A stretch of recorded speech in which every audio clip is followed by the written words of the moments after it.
Hi అందరికీ, welcome to my channel DJ foods and taste. ఈరోజు recipe వచ్చేసి tomato egg ఎలా చేసుకోవాలో చూద్దాము.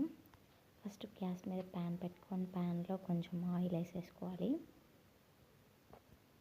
ఆయిల్ వేసుకున్న తర్వాత ముందుగా కట్ చేసుకున్న కొత్తిమీర, టమాటా, ఆనియన్, పచ్చిమిర్చి. ఆయిల్ హీట్ అయింది. ఆయిల్ హీట్ అయిన తర్వాత 2 పచ్చిమిర్చి, సన్నగా కట్ చేసి పెట్టుకున్న ఆనియన్,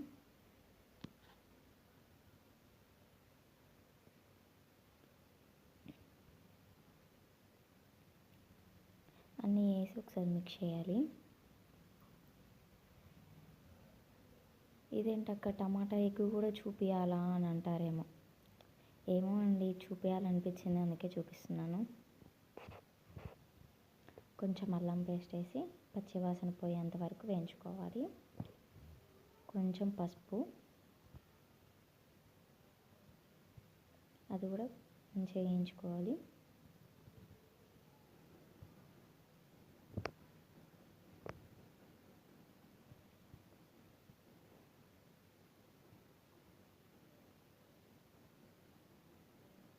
మనం ముందుగా కట్ చేసి పెట్టుకున్న టమాటా ఉంది, టమాటా వేసేసుకోవాలి. టమాటా వేసుకొని మొత్తం మిక్స్ చేసేసుకొని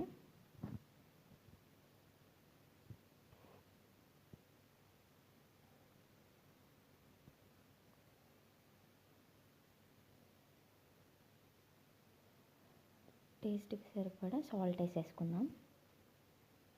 ముక్కకు మంచిగా పట్టేటట్టు సాల్ట్ వేసేసుకోవాలి టమాటాకి. ఇప్పుడు లిడ్ పెట్టేసి 5 to 10 minutes చూసేద్దాం. చూడండి, సాఫ్ట్గా కుక్ అయింది. చూడండి, టమాటా ఇంకా కొంచెం కుక్ అవ్వాలి, ఇంకా సాఫ్ట్గా జ్యూసీగా. అప్పుడైతేనే టమాటా ఎగ్ చాలా అంటే చాలా బాగుంటుంది. ఇది నా స్టైల్ టమాటా కర్రీ. మీకు నచ్చితే ట్రై చేయండి, నచ్చకపోతే స్కిప్ చేయండి. టేస్ట్కి సరిపడా కారం,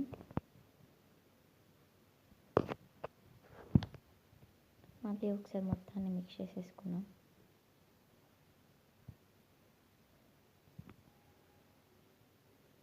చూడండి ఎంత బాగా కుక్ అయిందో.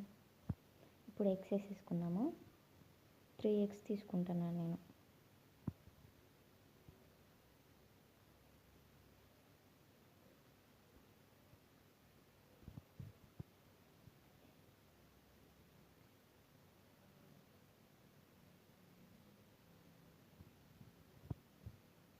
ఎగ్ కూడా మంచిగా కుక్ అవ్వాలి, అందుకే మూత పెట్టేద్దాం.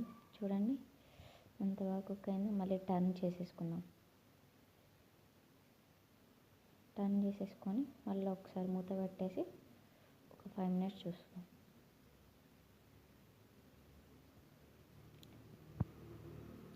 చూడండి ఎంత బాగా అయిందో.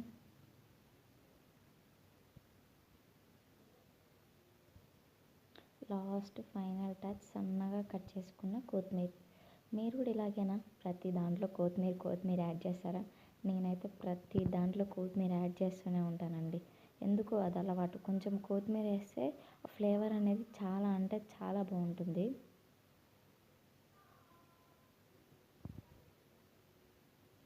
మళ్ళీ ఒకసారి మిక్స్ చేసేసుకున్నాం కొత్తిమీర కూడా కొంచెం ఎక్కువ కావాలి కదా. మీకు నచ్చినట్టయితే please do subscribe my channel.